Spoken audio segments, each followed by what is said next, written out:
de la civilisation européenne.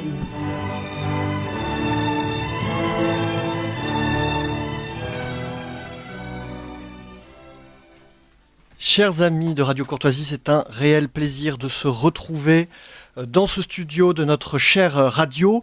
Nous allons être ensemble jusqu'à 21h. Vers 20h40, nous aurons donc la seconde partie d'émission où nous allons faire une analyse et un commentaire des résultats des élections européennes. Ça bouge, il y a une réelle dynamique qui est enclenchée et nous allons tout spécifiquement nous intéresser aux pays hors de la France, donc partout en Europe, avec notre invité Thomas Ferrier qui nous rejoindra en visio. Sont avec moi Raphaël Emma pour sa chronique politique, sa perspective identitaire, Gabriel Fouquet pour la chronique politique. Merci Gabriel d'être là. Pierre Leprince qui nous a concocté deux pauses musicales comme à son habitude. Et je souhaitais donc traiter le thème de cette émission, le recours à la tradition. Et je vous propose cette petite sentence du poète Hölderlin: « Les peuples somnolaient, mais le destin prit soin qu'ils ne s'endormissent point ».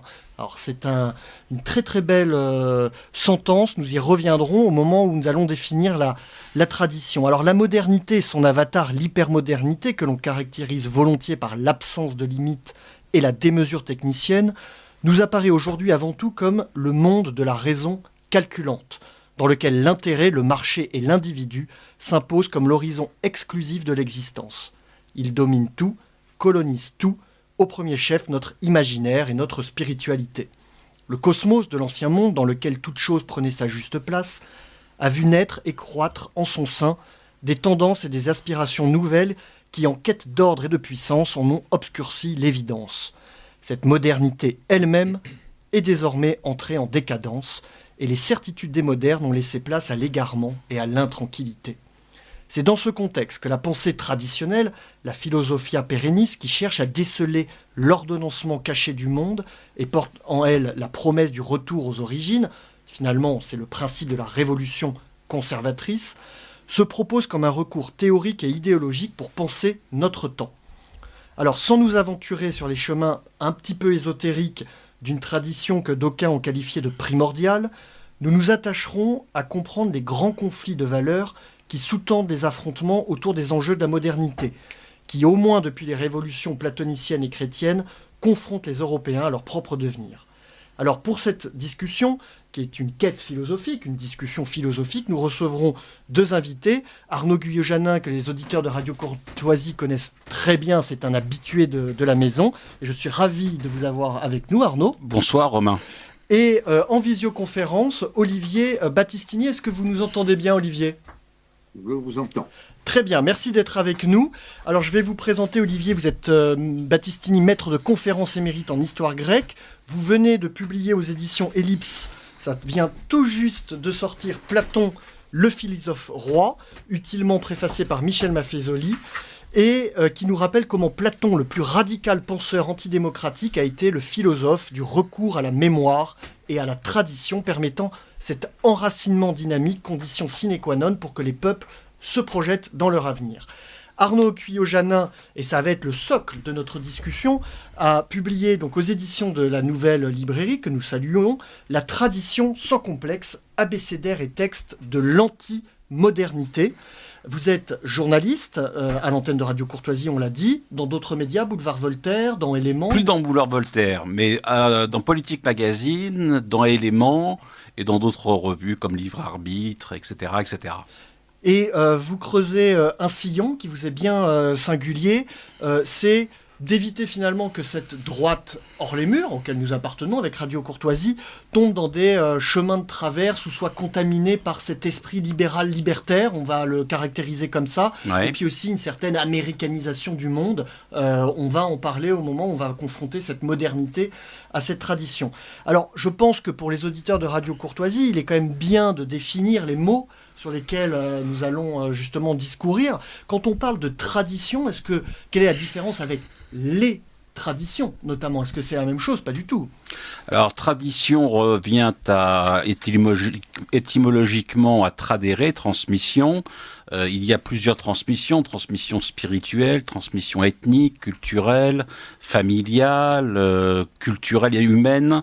Enfin, on a de nombreuses transmissions qui permettent à l'homme d'être relié à sa communauté, à son histoire, à son être propre, à sa spécificité d'être dans l'histoire. Ce que j'essaie de faire dans cet ouvrage, c'est de réconcilier la tradition et les traditions. C'est-à-dire la tradition spirituelle catholique pour ce qui me concerne, qui n'a pas perdu de sa vigueur païenne et qui a pu reprendre les éléments cosmiques, les éléments qui étaient païens et qui n'ont pas été éradiqués par l'Église catholique. Je pense à la liturgie des saints et à beaucoup d'autres des temples qui ont été aménagés et resanctifiés par le christianisme. Le culte marial aussi. Le culte marial et d'autres. Et les traditions sur le plan populaire, enracinées, culturelles, etc. Finalement, de la terre au ciel, l'homme européen et l'homme tout court se réenracinent dans ces communautés d'appartenance, à la fois célestes et terrestres, cosmiquement, culturellement, humainement, contre cette modernité et cette hypermodernité techno-marchande qui est en train d'araser les cultures enracinées, qui est en train d'éradiquer le monde de la diversité et de la polyphonie du monde, et qui fait qu'aujourd'hui, on a une société où l'on a tous un prix à savoir ce qu'on doit acheter, mais on n'a plus de valeur. Tout a un prix, mais plus rien n'a de valeur. Il faut peut-être considérer que cette société matérialiste, uniformisante, qui prêche la rationalité instrumentale, la maîtrise de la technique et cette raison calculante dont vous parliez tout à l'heure, sont probablement les aspects les plus mortifères, les aspects les plus stériles, les plus incapacitants, les plus aliénants pour celui qui veut justement avoir une existence équilibrée, structurée, une alliance qui soit véritablement encore en correspondance avec la vie humaine et la vie spirituelle qui en est la corrélation, si on peut dire. Vous nous parlez finalement de deux mondes qui sont opposés dans leur essence. Ce qui m'intéresse, c'est en 2024, dans l'Europe contemporaine et la France contemporaine, en quoi cette tradition pourrait être un recours. Comment les auditeurs de Radio Courtoisie peuvent-ils comprendre que ce n'est pas un retour à une situation passée, mais plutôt un recours, puisque c'est votre thèse finalement? Alors, il y a d'abord la question de la foi qui se pose. On a la foi ou on ne l'a pas. On a aussi une religiosité ou une vision qui peut paraître spirituelle et qui peut donc être comparée à la civilisation moderne. Et il me semble qu'il y a véritablement une opposition métaphysique, historique et ontologique entre d'un côté le monde de la tradition tel que je l'ai défini jusqu'à présent, c'est-à-dire un monde enraciné spirituellement, culturellement, ethniquement, humainement, et la modernité qui en est exactement l'inverse. Hors sol. Parce qu'il est abstrait, il est uniformisant, il est standardisé, et il ne permet pas à l'homme précisément d'exister en tant qu'homme et d'exister en tant que plus qu'homme, et de être le médiateur entre la terre et le ciel. Si on voit les deux types de civilisation type de la tradition et de la modernité, qui sont, à mon avis, de l'ordre vraiment d'une opposition que j'oserais qualifier même de satanique, au sens où il y a aujourd'hui une parodie et il y a une contrefaçon de cette modernité qui essaye de propager avec des oripeaux de tradition. On le voit bien dans les grands textes sacrés. Autrefois, quand on parlait de la Genèse, de l'abondance, de la liberté, c'est dans les grands textes sacrés qu'on les retrouvait. Oui. Aujourd'hui, on trouve exactement les mêmes termes, mais dans des affiches publicitaires, à la télévision, etc. Il y a donc une falsification de l'usage de certains mots qui sont récupérés par la modernité et dont l'usage classique, si j'ose dire, était traditionnel. Travesti. Voilà. Alors, je me tourne vers Olivier Battistini. Les Grecs, que vous connaissez bien, ils envisageaient la tradition ou finalement, ils n'y pensaient même pas la vivant, d'une certaine façon? J'avoue que cela, je ne sais pas. Hélas, j'aurais aimé disposer d'une machine à voyager dans le temps. Mais vous savez, seuls les génies, seuls les inventeurs peuvent emprunter. Platon, qui est insaisissable, et j'en suis fort aise, est à la fois l'héritier et l'inventeur d'un monde nouveau. C'est un passant considérable.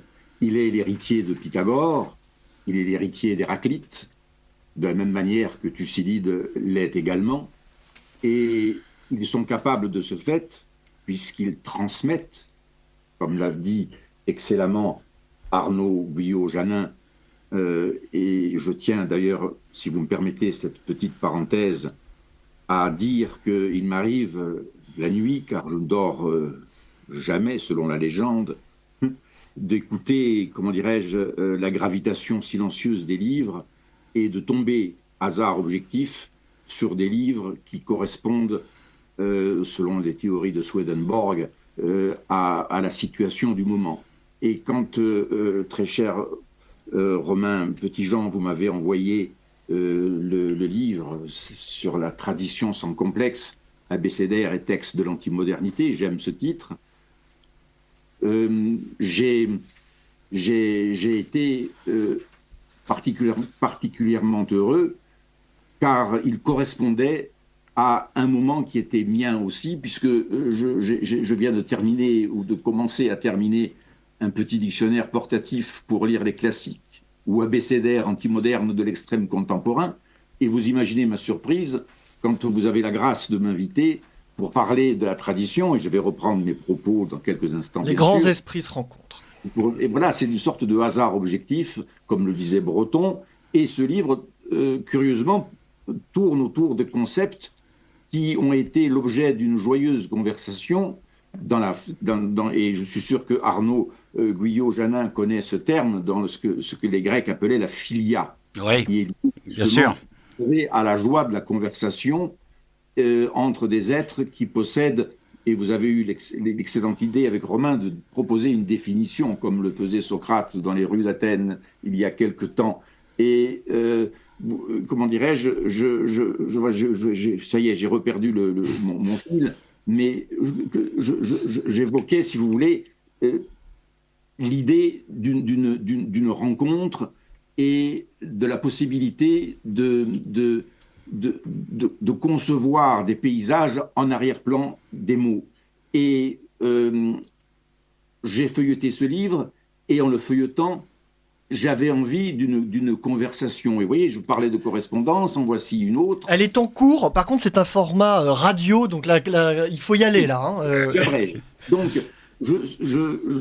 Platon est tout à fait l'héritier d'une haute et splendide tradition, et c'est bien sûr le moyen de dire quelque chose qui est de l'ordre de l'éternel. Mircea Eliade évoquait le mythe de l'éternel retour. Moi, je n'ai pas la nostalgie du passé, j'aurais plutôt la nostalgie de ce qui aurait pu être. C'est Achille face à l'Odyssée, face à Ulysse dans l'Odyssée, qui lui a la maladie du retour. Et donc, j'ai presque l'impression, et je vous laisse tout de suite la parole, mais j'avais envie d'évoquer quelques mots de l'abécédaire. Nous allons les voir après la première pause musicale. Avant, j'avais bien envie de comprendre l'articulation entre modernité et tradition. Et comment un moderne, finalement, qui vit dans la société moderne, peut avoir une pensée traditionnelle ou approcher la tradition. Vous avez évoqué la foi, et bon, finalement, il n'y a pas énormément de discussions à avoir dessus. D'autres parlent d'archaïsme, ou, comme dit Offaï, d'archéofuturisme, c'est-à-dire on gratterait cette couche de la modernité pour retrouver des archaïsmes qui finalement sont en nous, mais nous ne savons plus jouer cette petite musique. On en fait jouer une autre parce que le chef d'orchestre est celui de la marchandise. Alors deux choses. En ce qui concerne la modernité, il est évident que lorsqu'on fait une critique très radicale de la modernité, on se pose d'abord évidemment en tant qu'être moderne. On parle depuis la modernité tout en critiquant la modernité. Mais pourquoi ? Parce que la modernité, ça n'est pas simplement une temporalité T, c'est un mode d'action, de réflexion, de spiritualité, etc., qui nous emmène à la sécularisation, à la laïcisation du christianisme, à la Renaissance où il y a eu un processus de désacralisation du monde. Et ça n'est donc pas simplement un tenté, c'est issu d'une tradition elle-même qui est la tradition de cette modernité. Cette sécularisation, laïcisation, dans la critique nietzschéenne du christianisme, il dit qu'elle est dans les fondements même du christianisme, qui, en séparant Dieu des créatures et en faisant de la nature quelque chose à posséder, a créé ces conditions de la modernité. Alors, c'est justement le deuxième point sur lequel je veux intervenir. Il y a la question de la foi qui est subjective, il y a la question des différentes, si j'ose dire, néologismes ou constructions un peu hybrides qu'on peut utiliser pour essayer de définir une vision du monde. Moi, il me semble beaucoup plus simple, dans le cadre du catholicisme, et c'est ce qu'oublient beaucoup de gens qui se réclament du paganisme et qui sont antichrétiens, c'est tout simplement l'incarnation. L'incarnation du Christ. S'il y a une religion qui est la religion de l'incarnation, c'est la religion chrétienne. On a toujours l'impression qu'il y a d'un côté le haut, de l'autre côté le bas, et qu'au milieu, il n'y a rien. Le Christ est divino-humain, il est à la fois celui qui est le médiateur du ciel et de la terre, et tous ceux qui ont un désir de pouvoir associer la vie à l'esprit, qui veulent montrer que l'homme doit être pleinement homme, comme le divin doit être pleinement divin, ont dans la figure de l'homme Dieu, qui est le Christ, cette incarnation emblématique, paroxystique, qui devrait a priori poser des questions à ceux qui en sont les contempteurs. Chers amis, nous nous retrouvons après une première pause musicale et je me tourne vers Pierre Le Prince. Bonsoir chers auditeurs. Alors pour coller au thème de cette émission, quoi de mieux qu'un petit air traditionnel joué par des musiciens talentueux qui font vivre ces mélodies sur lesquelles dansaient déjà nos aïeux. Je vous propose donc d'écouter L'O Pichon Train, désolé pour la prononciation, Le Petit Train, une mazurka interprétée par le duo occitan Broto-Lopez. Bonne écoute. Ero plaffiere balè a curre de pece in cubo e mancavo un po' d'alè per carreggiare un simonde. Ero viejo plassube l'esperava venderundo, ma la pioggia di mai rubè la orientira de sarundo, lo pizzo trin della montagna se scappavo dolcemente che ero planungagna, lo pizzo trin di un altro temps per fatira tres vagons cagliolaus i estiflar i escupì come un dragón arriba la come fat e Canubia cerro lui s'arrestavo per bifar a farenga de sullupun de coluca di obitare un pizzo trin della montagna se scappavo dolcemente segui che ero planungato un pizzo trin di un altro tempo.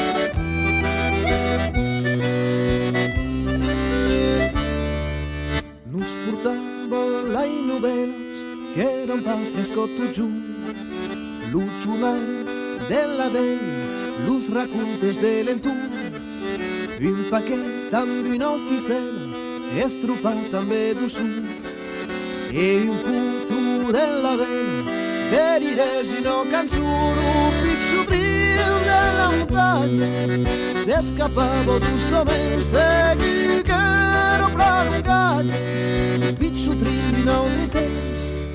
Ero plafiere valent a curre de pece en cumbos, mas un ser de mais antes acabet passarundo, come un amic, un parent, lo plurero, lo monde, sulla pioggia ed in l'uber, l'avem esperat de lungo, lo pizzotrin della montagna, se escapava dolçament segui que no plano gagno lo piccio trillo in altre lo piccio trillo della montagna se escapava dolçament segui que no plano gagno lo piccio trillo in altre. Vous appréciez cette émission? Alors aidez Radio Courtoisie à en produire d'autres. Rendez-vous sur soutenir.radiocourtoisie.fr. Merci d'avance. Argent, peuple, égalité, économie, race, aristocratie, vous balayez pas mal de mots qui sont au cœur de nos discussions, enfin en tout cas que n'importe quel théoricien, idéologue, politicien devrait s'approprier.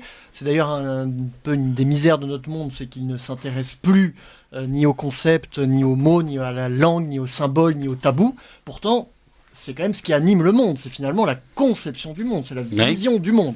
On l'a bien vu, c'est un combat idéologique qui se mène et qui est un combat relativement ancien.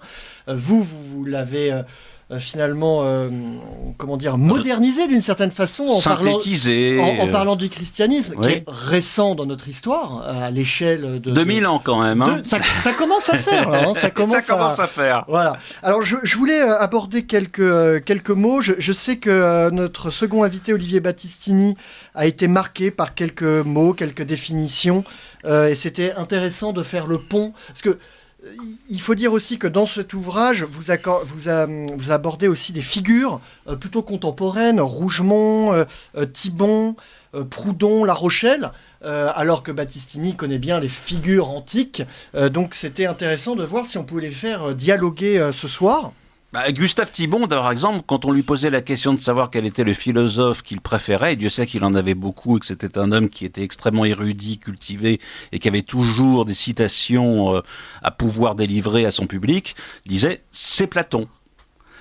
En même temps, ça peut paraître un peu philosophique, mais qu'il était très lié à Simone Veil, la philosophe. Et l'enracinement. Voilà, l'enracinement. Et Simone Veil disait attention avec Platon et avec le platonisme, parce que c'est un peu la philosophie de l'unité, et il ne faut pas faire l'unité trop vite, au sens où l'unité pourrait nuire par exemple à la diversité. Il faut vraiment mener de front l'unité et la diversité. Moi, c'est de ce point de vue-là que je suis plus aristotélicien que platonicien, mais je demande à être encore reconnu et connu la tradition platonicienne, qui est à mon avis un vaste horizon.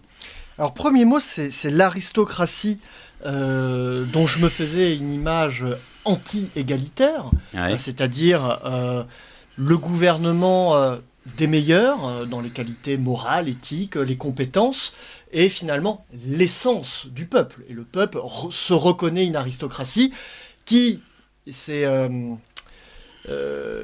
cet auteur anglais qui parlait de décence commune, George Orwell. Voilà, George Orwell, qui disait qu'il y avait une communion d'esprit entre les traditions populaires et une certaine aristocratie, justement, à rebours des valeurs bourgeoises qui ont sécrété, elles aussi, leur aristocratie de la fonctionnalité, leur aristocratie d'argent, d'une certaine façon, au service des intérêts qui ne sont plus les nôtres. C'est ça la différence.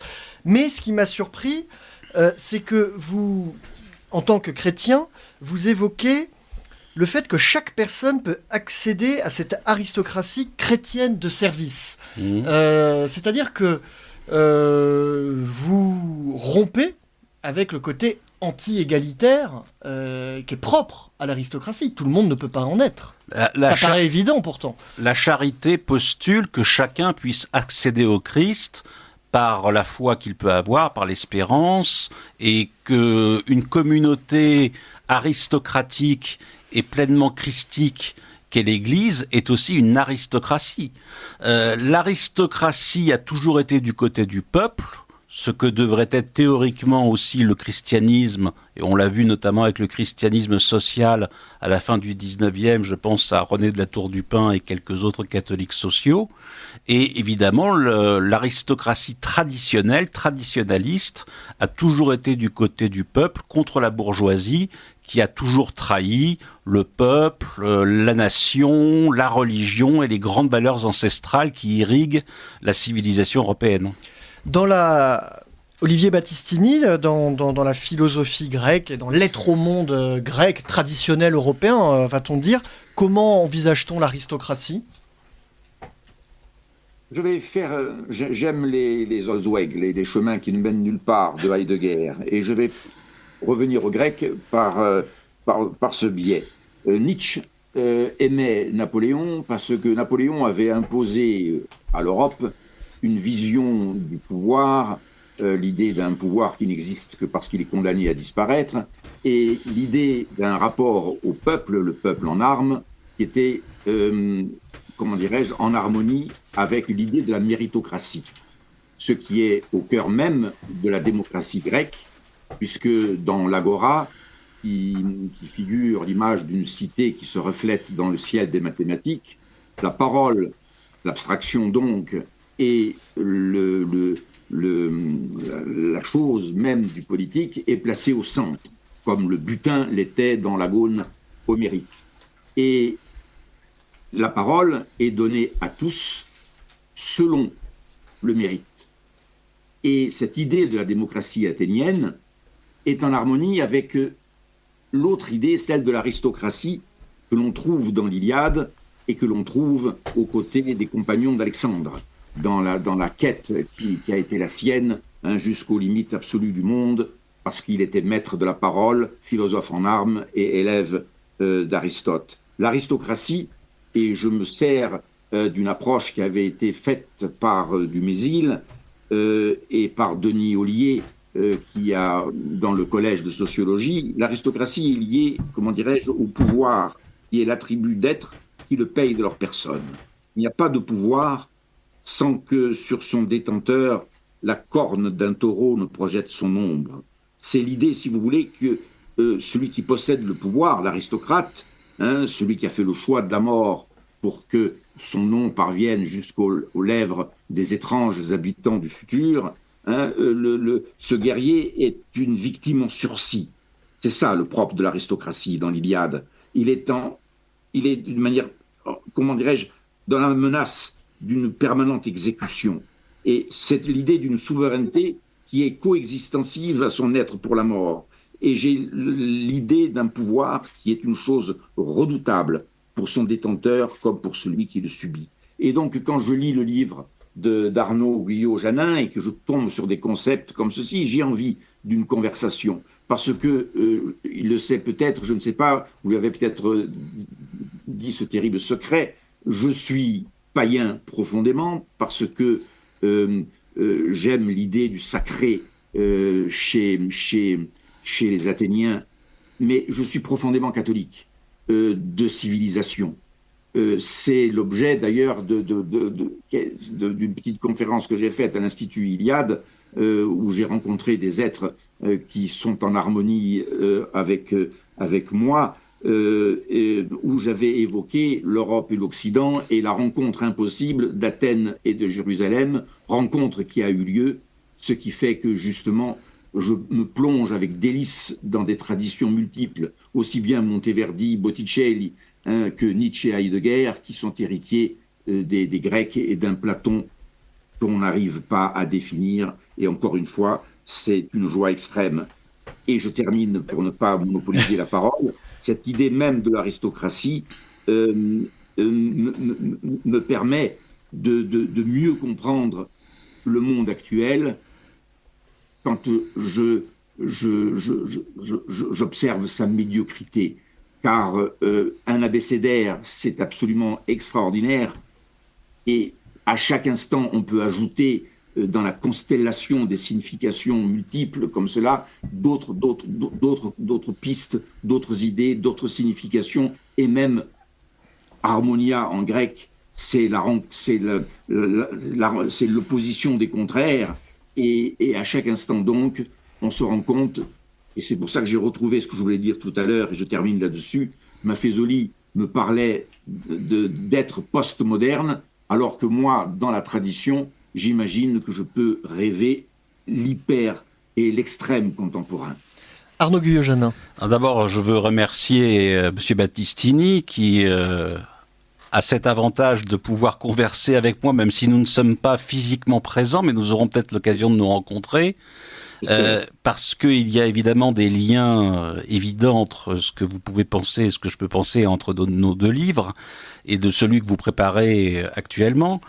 Pour revenir sur l'aristocratie très rapidement, à droite, on a une certaine tendance à exalter les vertus aristocratiques sans vraiment savoir ce que ça veut dire.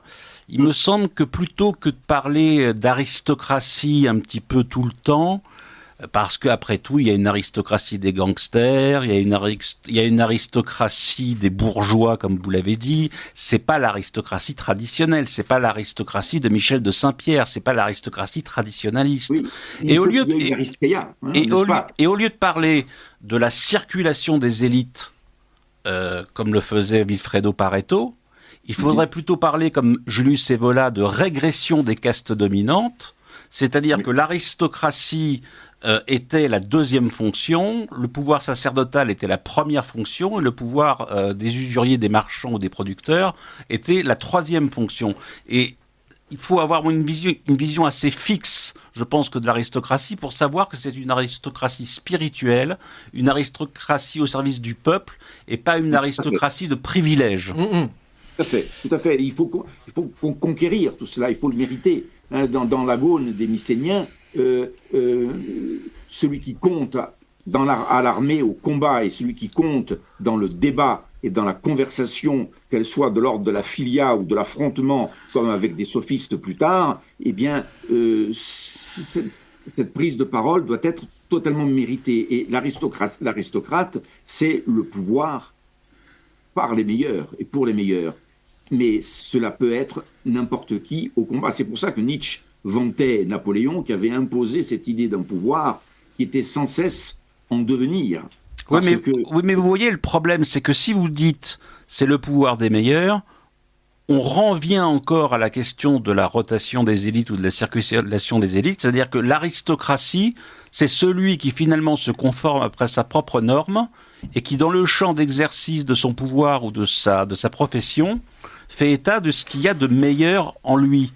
Est-ce que ce qu'il y a de meilleur en lui, ça n'est pas aussi corrélé à la profession qu'il exerce et qui peut être tout à fait corruptrice?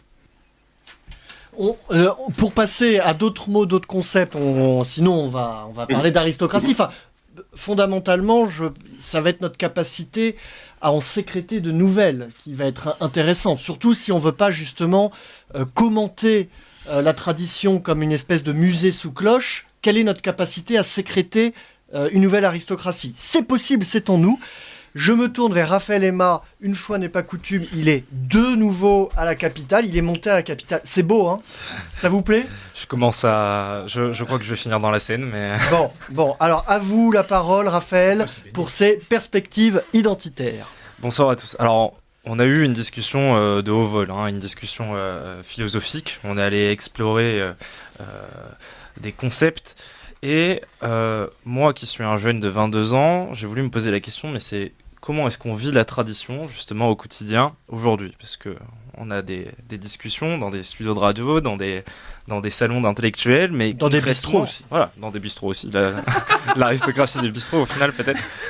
Et moi, je voulais vraiment me poser cette question, comment vivre la tradition quand on a 22 ans aujourd'hui? Donc, Frédéric Mistral, artisan de la renaissance politique et culturelle provençale, disait « Les arbres aux racines profondes sont ceux qui montent le plus haut ». Le retour à la tradition est une marotte de notre famille politique. En rupture avec le progressisme, tout autant qu'avec le conservatisme, nous invoquons la tradition comme un pilier, inamovible dans l'espace comme dans le temps, et qui constituerait, selon nous, l'ordre face au chaos ambiant. Dans ma vie quotidienne, je suis confronté tous les jours à la notion de tradition. Premièrement, comme je le disais, en tant que moderne, perdu comme ceux de ma génération dans une époque où la perte de sens s'est faite norme. Deuxièmement, par mes racines. Provençal, je viens d'une terre au particularisme fort, dont la défense des traditions, précisément, est un combat quotidien qui mobilise un certain nombre d'acteurs. J'évoquais dans mon introduction Frédéric Mistral. Toute son œuvre, toute sa lutte, poétique, identitaire, culturelle, se mettait au service de la préservation d'une tradition. C'est le moteur qui le pousse même à fonder le Félibrige, l'association de défense de ce patrimoine mémorial latin, et dont l'action vise encore aujourd'hui à transmettre et pérenniser non seulement la langue provençale, mais aussi les particuliers de Provence.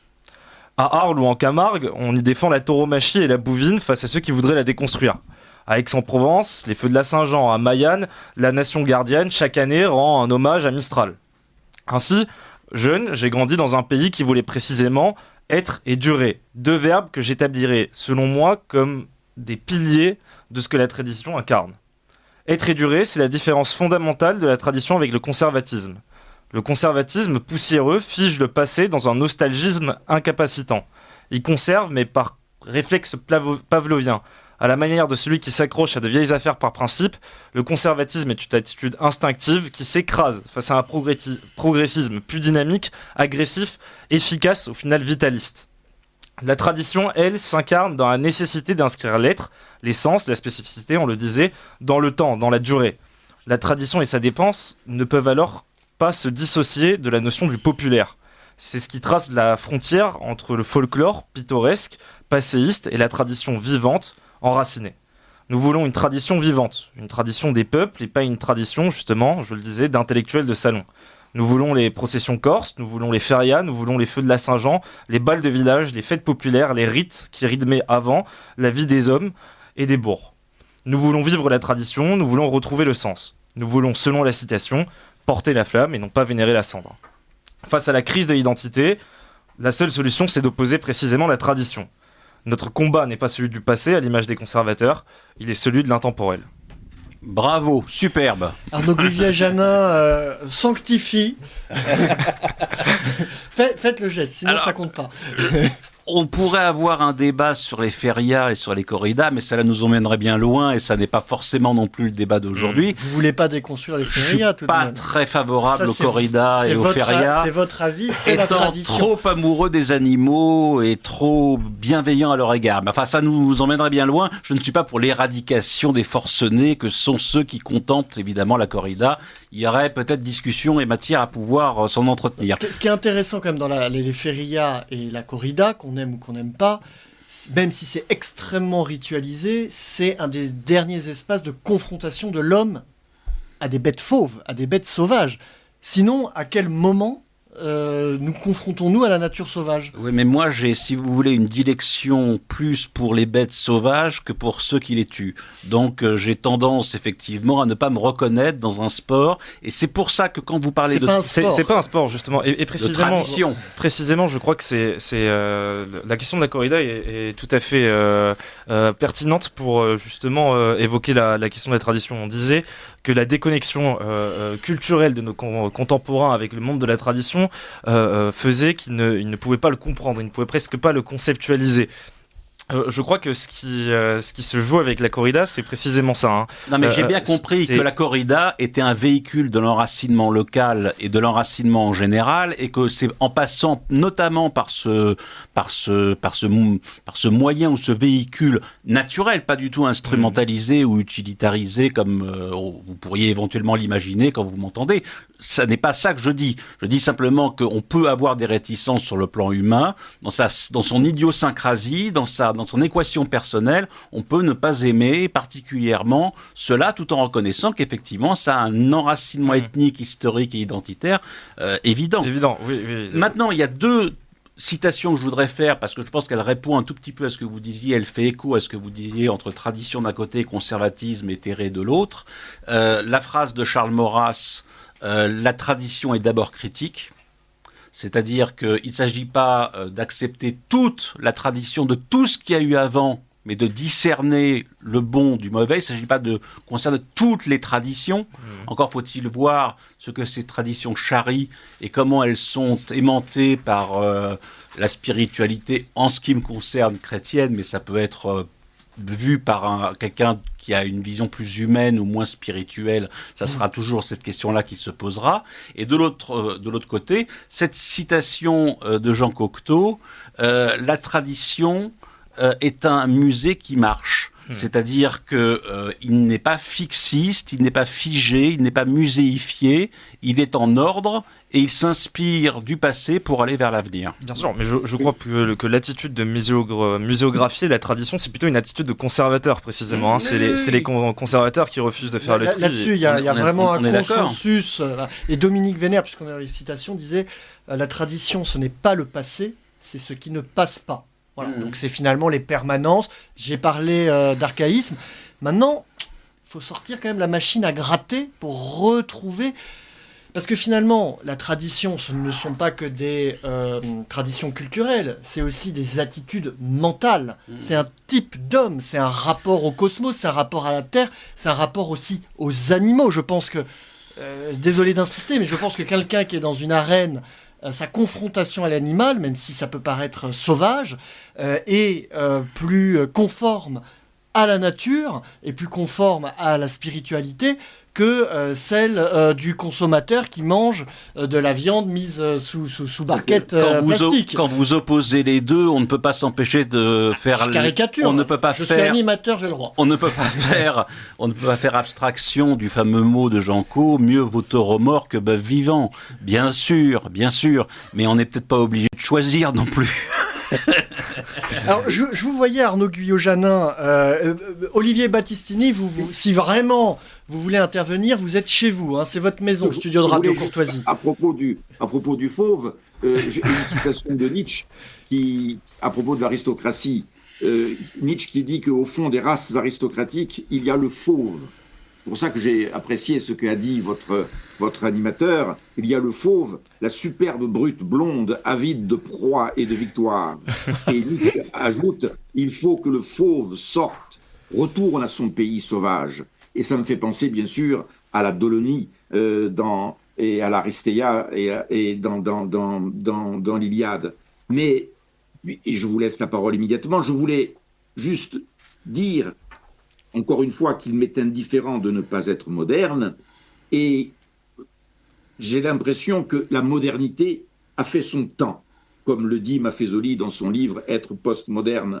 Et le temps d'à présent, de Walter Benjamin par exemple, ou l'instant éternel, le mythe de l'éternel retour, le hic et nunc, la notion même d'événement, voilà des choses qui peuvent nous faire réfléchir et surtout ne pas nous faire passer pour des conservateurs, des réactionnaires. Ce n'est pas parce que je nie la force des Lumières et que je n'aime pas le progrès et les idées dites avancées et que je n'aime pas la raison raisonnante, cette raison triste des philosophes tristes du XVIIIe siècle.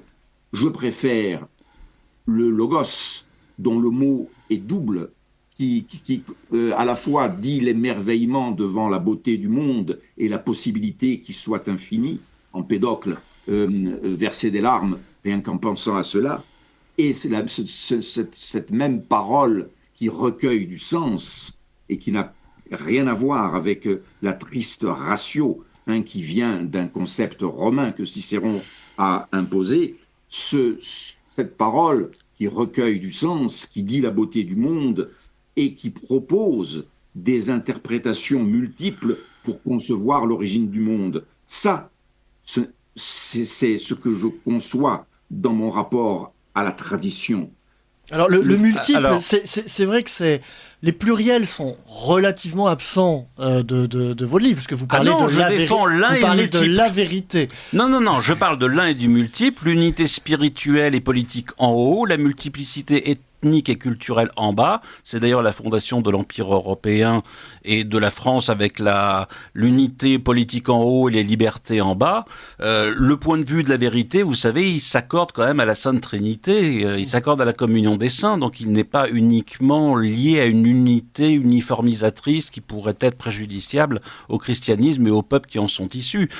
Je voudrais revenir sur ce que vous disiez à propos de la capacité que nous avions de remettre en piste, si j'ose dire, la tradition aujourd'hui en décolonisant notre imaginaire symbolique, de la consommation, de la production, de toutes les formes infectes que la modernité et la postmodernité mettent de plus en plus en avant dans l'existence des peuples. Ça va pas être commode parce qu'il y a un tel assujettissement, une telle soumission, une telle colonisation précisément de cet imaginaire symbolique qui va être extrêmement difficile de pouvoir essayer d'extirper cela. Je crois que ça ne peut se faire que de manière spirituelle, de manière locale et enraciner sans jeter le bébé avec l'eau du bain, c'est-à-dire en prenant la France et l'Europe comme étant aussi les réceptacles qui doivent être redynamisés dans leur dimension intégrale, dans leur dimension une et diverse, face au jacobinisme centralisateur d'un côté et au mondialisme américano-centré de l'autre. Tout à fait. Renaud Camus, excusez-moi, Olivier Battistini, parle de faux sel. C'est un concept qu'il a essayé d'imposer. Il les manie d'ailleurs beaucoup, les concepts, et avec succès, puisqu'il arrive à les imposer. Faux sacré, fausse aristocratie, faux peuple. En fait, il explique que tout est faux, et ça répond un petit peu... Alors, c'est pas la réponse, c'est une autre manière de traiter le sujet modernité-tradition, mais finalement, il dit tout est faux. Comment retrouver des vérités, de la vérité, de la réalité quand tout est faux, quand Apple mime le sacré en présentant un iPhone, on voit tout à fait cette image. Il y a quand même des millions de gens qui sont en extase devant un faux prêtre, finalement. On est passé d'une étape de la solidification du monde dont parle René Guénon à la liquidation du monde, à la falsification du monde, à la dissolution du monde, qui n'est plus simplement une solidification, je dirais, temporelle, mais une liquidation aux deux sens du terme, un monde de plus en plus liquide, de plus en plus homogène, de plus en plus immédiat, où tout est jetable, où il n'y a plus véritablement de repères structurants solides. Et puis de l'autre, la liquidation totale d'une civilisation et d'un être profond qui sont présents dans la civilisation depuis des millénaires. Donc cette inversion des valeurs traditionnelles vont être très difficiles parce qu'elles doivent être remises en cause sur un plan, je pense, plus spirituel que politique à proprement parler. Ça ne veut pas dire qu'il faut déserter le champ social, ça ne veut pas dire qu'il faut pas déserter le champ écologique et plein d'autres champs. Mais seule, à mon sens, une spiritualité hantée sur une tradition sacrée qui permette au peuple de se régénérer face au matérialisme amnésique et à la colonisation de notre imaginaire symbolique peut encore avoir peut-être quelques chances de pouvoir éventuellement s'aimer. Un vieux païen comme moi boit vos paroles, je suis tout à fait d'accord. Mais j'en ai vu d'autres de vous tout à l'heure. Alors, comme nous allons devoir passer aux chroniques et à la seconde partie de l'émission, je voulais quand même laisser la parole, excusez-moi Olivier Battistini, j'aurai le plaisir de vous recevoir en studio, hein. Quand on est à distance, c'est toujours un peu plus compliqué. Laisser la parole à Arnaud Guyot-Janin, que je voyais refeuilleter son propre livre avant l'émission, parce qu'il est studieux. Est-ce qu'il y a un mot qui vous semble important dans cet abécédaire, ou soit pour lequel vous avez changé finalement d'avis, soit pour lequel vous pensez avoir vu juste avant les autres, d'une certaine façon? Alors, je vais mettre les pieds dans le plat. Je pense que un chapitre dans mon livre est évoqué qui me semble très intéressant parce que mon livre s'adresse quand même à des gens qui globalement font partie de ce qu'on pourrait appeler la droite radicale, la nouvelle droite, la droite intégrale, enfin, bref. C'est la question de connais pas. C'est la question de l'immigration. Oui. Il est très difficile aujourd'hui dans les milieux de droite d'avoir un point de vue un peu dissonant du point de vue classique de la droite, soit dans son versant assimilationniste et républicain, soit dans son versant remigrationniste et expulsif, soit dans son point de vue plus différentialiste et identitaire, sachant que les identités des immigrés ne peuvent exister, ne peuvent être compris que si elles sont minoritaires, que si elles ne s'assimilent pas aux lois du fric et aux lois de la publicité Nike la France, des talibans lieusaards à des islamo-racailles. C'est ça qui, à mon avis, nous menace aujourd'hui. Ce ne sont pas les musulmans qui sont traditionnels, qui ont encore des repères moraux, des rapports familiaux, des rapports encore culturels, qui sont d'ailleurs assez minoritaires dans la... Mais qui ne sont pas sur leur terre. Oui, mais comment allez-vous les renvoyer chez eux? J'ai plein d'idées. Vous avez plein d'idées, mais c'est volontariste ce que vous dites. Ah non, parce qu'ils certains ont aussi envie de rentrer chez eux, ils sont malheureux. Alors ceux qui peuvent rentrer chez eux rentreront chez eux s'ils ont la possibilité de le faire dans des conditions décentes, et dignes. Mais je crains que malheureusement les grandes dynamiques, ce soit les dynamiques que j'ai indiquées, assimilationnisme républicain qui me paraît ni souhaitable ni possible, remigration possible dans une certaine mesure, mais qui me paraît impossible dans la plus grande mesure, et intégration communautaire subordonnée à une loi commune, qui est la loi tout simplement de la société, où les particularismes communautaires peuvent exister, mais à condition qu'ils soient transcendés par la règle commune. Après, on peut m'expliquer tout ce qu'on veut sur l'immigration et l'islam.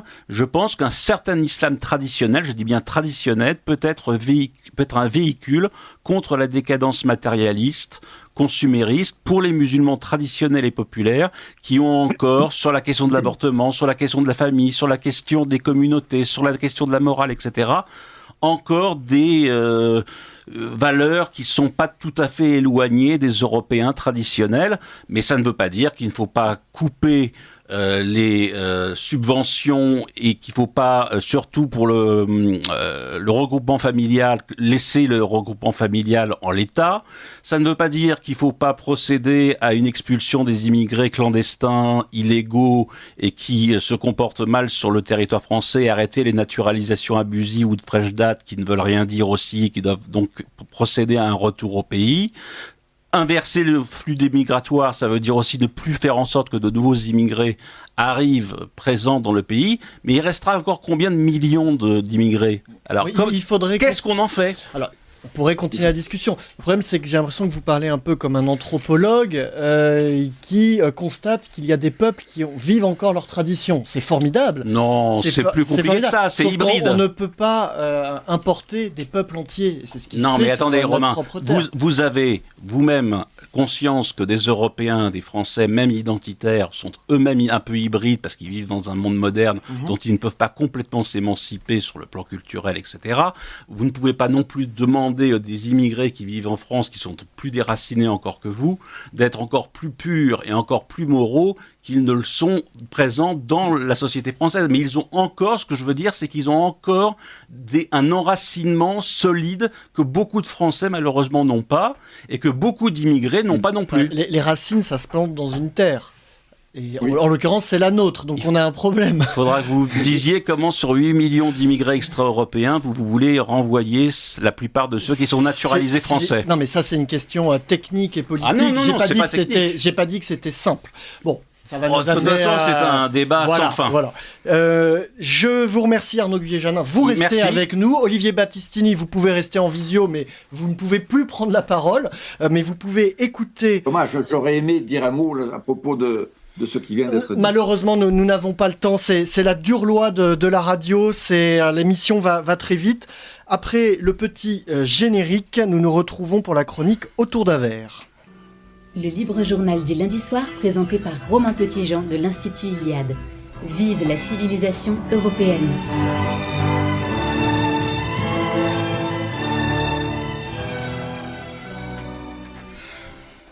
C'est notre rendez-vous poétique. Nous retrouvons Gabrielle Fouquet qui interprète les poèmes de Frédéric de Cinquiaux, qui est sur la route actuellement en Auvergne. Elle nous fait signe et nous l'embrassons.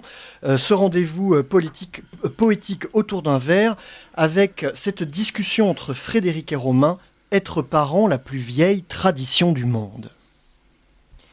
Depuis que ce jeune être est sorti de mes os, fendant les vagues claires, guidant l'heureux vaisseau, je ne cesse d'entendre au sujet de son âme des conseils, des avis, des jugements, des blâmes, des voix contradictoires, des ordres, des hommages, des compliments et des critiques sans partage. J'ai beau cacher mon cœur avec un peu de laine, ces commentaires froids au parfum de géhenne le percent de leurs flèches et le souillent de sang. Autrui devine et juge, puis condamne au carcan. Ma belle Frédéric, prenez de la distance. Avec ces gens zélés aux vues sans importance, au tout premier des hommes, il n'a été transmis de l'éducation, la règle et son esprit. Au plus profond de vous réside votre instinct. Suivez-le comme un pèlerin son saint chemin. Et d'or ce que vous faites. N'en doutez plus jamais. Vous faites le meilleur, en illustre vos traits. Émoussez les passions qui aliènent nos proches, débitant des sornettes à la moindre anicroche. Vous vivez aux côtés de notre chérubin. Vous êtes à l'écoute des primaires besoins. Il ne souffre du froid, d'être seul, de la faim. Vous le couvrez de soie, de baisers, de vos seins. Croyez-moi, je vous parle sans circonlocution. Ce petit est au cœur de vos méditations. Il ne saurait souffrir que d'un quelconque abandon, tant il est le principe de toutes vos actions. L'objet de vos tourments, le sujet de vos craintes, depuis le premier jour, quand vous fûtes enceinte. Votre verbe romain me caresse le cœur. Je chéris votre esprit supportant mes humeurs et bénis la rencontre de nos deux âmes sœurs. Comment vivre sans vous?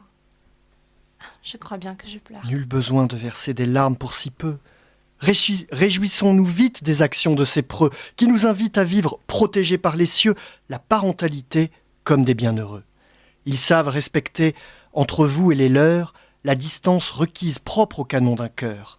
Animés par la foi, la joie et l'ouverture, jouant la mélodie sans appoggiature, d'une existence pleinement libre et folâtre, dont on envie le jeu jaillissant d'un théâtre. Votre verbe se loue, votre verbe se chante, vos sens sont les vertus des plantes émollientes.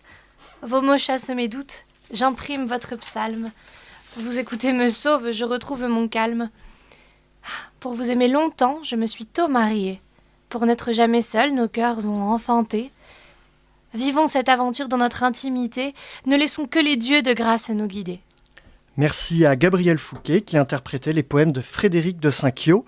Pierre Leprince, je me tourne vers vous pour notre deuxième chronique musicale. Oui, tout à fait. Alors pour ce second interlude, c'est plutôt le ciel gris de ces derniers jours qui m'a inspiré, puisque nous partons en Biélorussie, à Minsk plus précisément, pour découvrir l'univers froid, sombre et paradoxalement dansant du groupe Molchat Doma, que l'on peut traduire littéralement par les Maisons Silencieuses, et qui pratique une musique à la croisée de différents styles comme la cold wave ou le post-punk.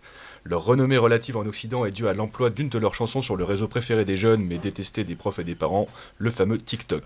Nous écoutons donc le morceau Tosca tiré de l'album Etage.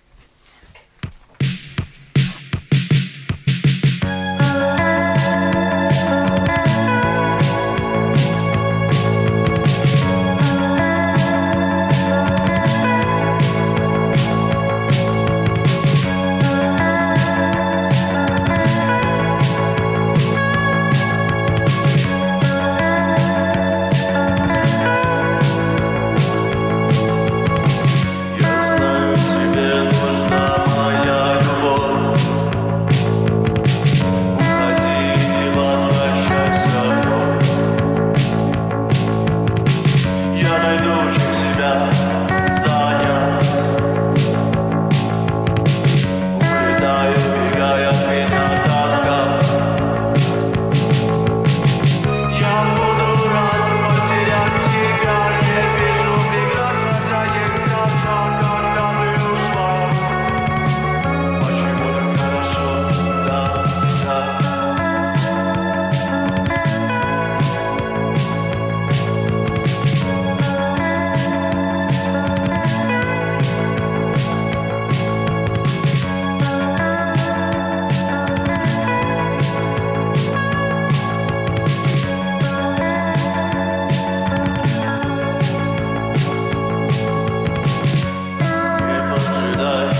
Nous revoilà dans le studio et en visio avec Thomas Ferrier, européiste identitaire, assumé, revendiqué, historien politologue, que je suis ravi d'avoir donc dans cette émission Vive la civilisation européenne, puisque il y avait hier des élections européennes.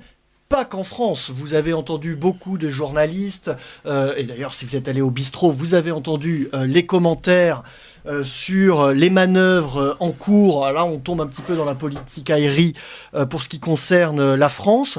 Et je voulais absolument, avec quelqu'un qui connaît bien les partis, qui connaît aussi les dynamiques politiques à l'œuvre partout en Europe, avoir un aperçu des tendances et des résultats. Thomas, est-ce que vous nous entendez ? Oui, je vous entends bien. Bon, merci beaucoup d'être avec nous. Donc, nous ne parlons pas de la France. Peut-être on peut faire un petit tour d'horizon en commençant par nos voisins. Je crois que du côté de l'Allemagne, avec donc l'AfD, est-ce que vous pouvez nous dire ce qu'il en est des résultats ? Oui, alors, les sondages donnaient il y a quelques mois l'AfD au-dessus de 20%, et puis une série de scandales plus ou moins artificiels manœuvrés par les médias l'ont fait baisser. Donc le résultat, c'est 15,9%, ce qui est bien en dessous de ce qu'ils espéraient au départ, mais c'est plus que le Parti social-démocrate, la SPD, qui est actuellement au pouvoir. Donc malgré tout, ils sont deuxième parti, derrière la CDU, donc la démocratie chrétienne, qui est à quasiment 30% des voix.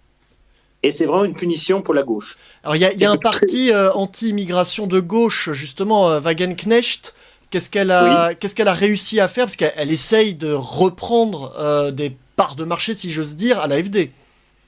Oui, elle est autour de 5,7 ou 5,8%. Donc c'est déjà pas mal pour une première candidature. Et surtout, elle a quasiment effacé un parti qui s'appelle Die Linke, donc la gauche, qui est à 2,8%. C'est-à-dire qu'il se prend une correction, une punition totale. Ouais, des Die Linke qui avait un petit peu les mêmes dérives que le mélenchonisme, qui avait choisi finalement le camp du wokisme. Vous confirmez ? Oui, c'est pas à ce point-là, parce que je crois qu'il n'y a pas d'équivalent de LFI, mais oui, c'est une dérive. C'est l'ancien qui s'appelait PDS, c'est héritier du socialisme est-allemand, en fait, de ce qu'on appelait le SED à l'époque de la RDA. Et donc, là, c'est la fin de l'aventure pour ce parti, qui connaissait des succès relatifs auparavant. Donc on constate donc un succès de l'AfD. Je pense qu'il y a, pour tous ceux qui sont sur Twitter, vous avez vu passer cette carte incroyable où on voit que l'AfD est arrivé premier dans quasiment l'intégralité des circonscriptions de l'ancienne Allemagne de l'Est. Donc là, on a une espèce de permanence qui s'est installée incroyable. Enfin, c'est choquant quand on voit la carte.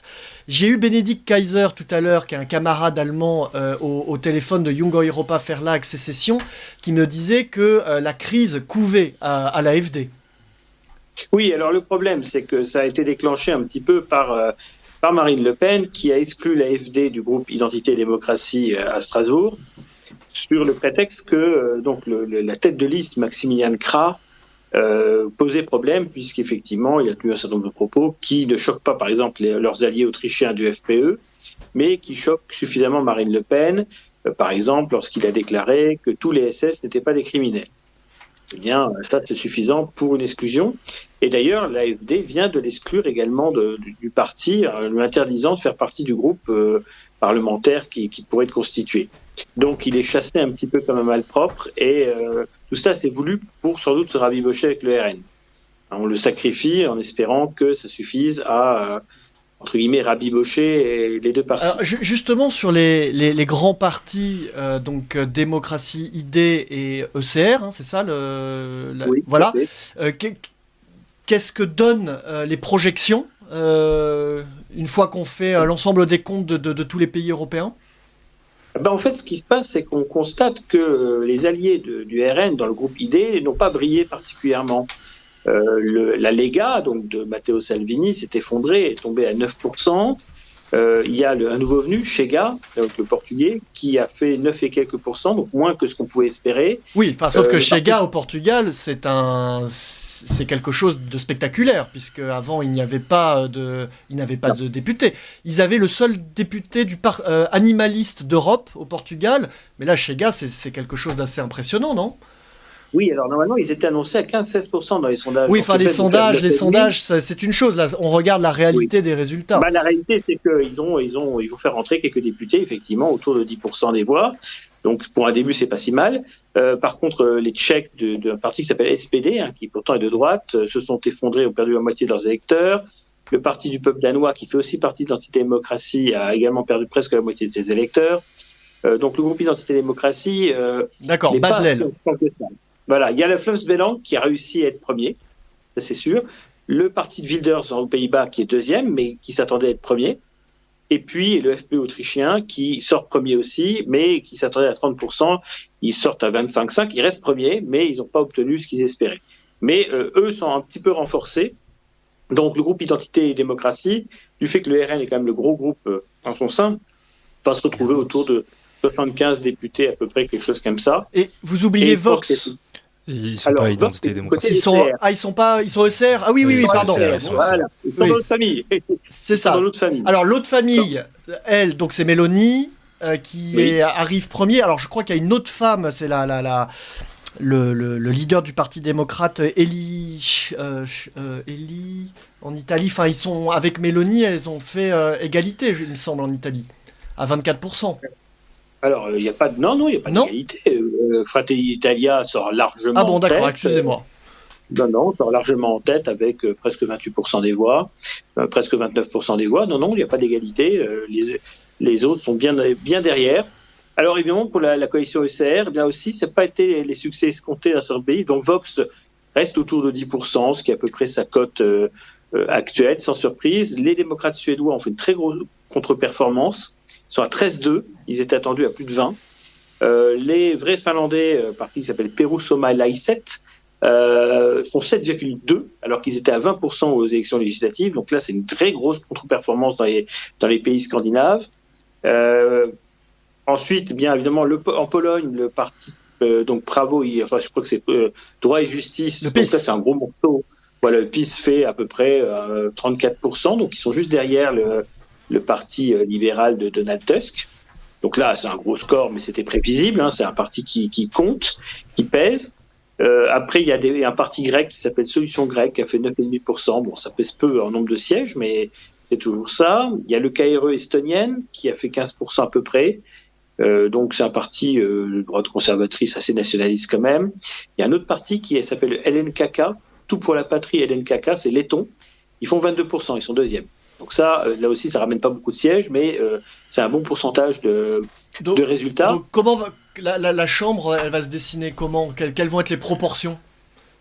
À peu près, on va voir, c'est ça, à peu près 75 députés ID, on va à peu près avoir 90 députés, donc c'est ECR ou CRE, avec notamment, bien sûr, les 5 élus de Reconquête, plus les 24 élus de Fratelli Italia, plus tout ce qui se cumule. Voilà. Et ces deux groupes vont continuer la prochaine mandature comme ça, ou il peut y avoir des recompositions finalement? Alors, la recomposition, ça va dépendre de l'acceptation ou pas de ceux qui actuellement ne sont plus dans ces groupes. Donc, est-ce que le groupe Identité et Démocratie va récupérer l'AfD ou pas? Suite au sacrifice, si on peut dire, de Kra, il y a des chances. Ensuite, il y a une question d'Orban. Orban et le Fidesz veulent rejoindre un groupe. Le problème, c'est que s'ils veulent rejoindre le groupe ECR, qui est plutôt celui qui est privilégié, ils sont coincés parce qu'il y a le parti roumain d'Alliance de l'Union des Roumains qui est totalement opposé, qui fait partie de l'ECR, qui est totalement opposé. Les Suédois se vengent aussi parce qu'Orban a bloqué l'adhésion de la Suède à l'OTAN pendant un certain temps, etc. Donc, a priori, Orban va avoir beaucoup de mal à rejoindre le groupe ECR. Quant au groupe ID, il n'a pas tellement envie de le rejoindre, en fait, puisqu'il n'a pas envie de se retrouver associé à des partis comme la Lega et le RN, qui, d'un point de vue stratégique, le poseraient question, parce qu'évidemment, il est dans une diplomatie assez fine, donc il ne veut pas s'associer non plus à trop sulfureux. Dans l'optique politique qu'on entend, le RN n'est pas tellement sulfureux, mais c'est ça l'idée. Dans les commentaires politiques qu'on pouvait voir en France, on entendait donc Marine Tondelier, qui est la responsable de Europe Écologie Les Verts, qui disait que en 2019, ils avaient été portés dans tous les pays par ce souci que les Verts portaient des questions climatiques, environnementales, d'écologie. Thématique qui a été absente de cette campagne. Est-ce qu'il y a comme en 2019, on voit une thématique qui s'est imposée finalement et qui a surpassé les frontières nationales. C'est pas bien évident, parce que bien sûr la question migratoire existe, mais on a vu par exemple en Irlande, malgré les manifestations assez violentes d'ailleurs, qu'il n'y a absolument rien électoralement qui a poussé, hein, les scores de ces partis qui existent en Irlande sont très faibles. Alors, je crois qu'il y a quand même l'élection d'un eurodéputé indépendant anti-immigration, Malachy Stinson, qui a été un ancien du Workers' Party, donc qui était un parti marxiste irlandais, qui a eu un parcours assez curieux puisqu'il a basculé dans la critique de la crise migratoire et qui est pour une première fois dans un pays qui n'avait pas de représentation institutionnelle de candidats anti-immigration élu. D'accord. En Irlande. J'ai pas vu celui-ci parce que j'ai regardé les partis qui sont de droite nationale. Oui. C'est un personnage atypique qui a été élu pour les partis qui s'appellent par exemple le Parti national, le Parti de l'indépendance ou autre ça. À Dublin, ils font tous réunis, ils font peut-être 4-5%, ce qui est pas si négligeable que ça. Mais c'est leur division qui les a. En revanche, il y a eu le Sinn Féin, donc la gauche au pouvoir en Irlande a été sanctionnée gravement par les manifestations, par l'effet des manifestations justement patriotes anti-immigration, puisque c'est tout simplement effondré au profil du centre droit local. Et d'ailleurs, les Irlandais qui étaient pas un pays qui était confronté à la question de la crise migratoire, ou en tout cas qui ne l'était pas de manière aussi prégnante que chez nous, c'est la première fois qu'ils ont mis la question de l'immigration comme le moteur conditionnant leur choix politique et leur vote, ce qui je crois est quelque chose d'assez significatif. Oui. Je reviens sans qu'un parti identifié en profite. Je reviens sur l'Italie. Je discutais avec Adriano Cianca, que nous avons déjà reçu dans cette émission, le camarade Cianca, comme on l'appelle, qui me disait qu'il notait donc, dans son analyse des élections en Italie que les Italiens qui avaient peur de la guerre entre l'OTAN et la Russie qui se passe en Ukraine, donc en Europe, s'étaient pourtant détournés des partis pacifistes, qui appelaient à des solutions pacifistes et diplomatiques au profit plutôt de partis bellicistes. Est-ce que cette analyse donc propre à l'Italie, on la retrouve? Est-ce que finalement la guerre entre l'Ukraine et la Russie a été un sujet pour le vote partout en Europe? Alors, partout en Europe, non. Par contre, en Europe centrale, oui. Et en Scandinavie. Alors, visiblement, dans le cas de la Finlande, de la Suède et des Pays-Baltes, par exemple, ça a joué. D'accord, parce que quelles sont les positions des vrais Finlandais qui se sont écroulés à 7% sur ces questions de guerre?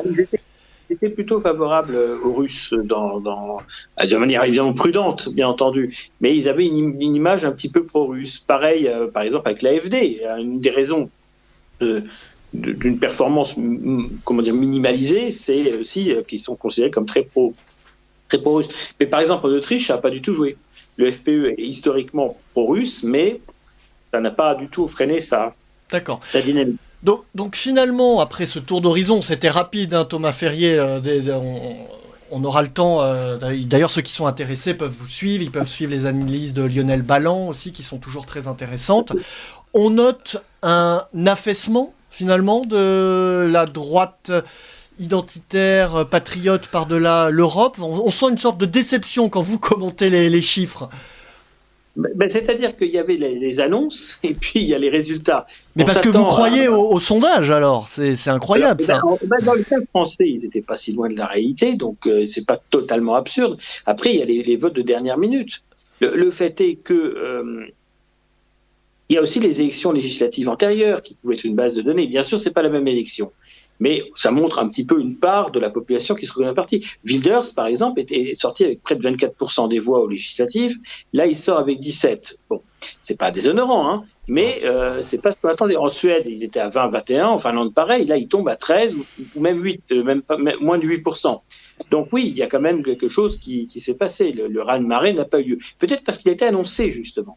Peut-être parce que tous les médias commençaient à hurler que la droite nationaliste allait tout renverser. Et visiblement, ça a modifié les choses. Et puis, il y a la participation, c'est une donnée aussi. La participation des classes populaires, ça joue en faveur des partis de droite nationaliste. S'ils se mobilisent moins à une élection qui est un peu atypique, eh bien, ça joue aussi. C'est-à-dire qu'effectivement, peut-être que dans l'intention des gens, ils étaient à ces indications-là, 20% et autres, mais seulement si leurs électeurs ne se déplacent pas, statistiquement, ça les fait baisser. Donc il y a aussi cela. Et si on peut prendre juste le cas français, il est évident que contrairement à ce qu'on croit, le score du RN est considérable dans le sens où les couches populaires qui votent plutôt pour le RN ne se sont pas tellement déplacées.